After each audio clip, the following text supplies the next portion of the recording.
Hello everybody and welcome. In this video I'm going to show you how to set device type for your headphones Sony on your iPhone.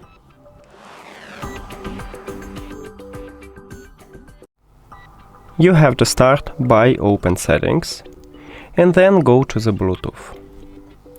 Now at the device list click the information icon near to your headphones.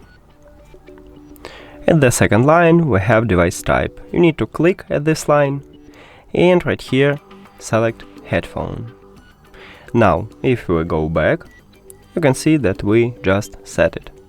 And that's it.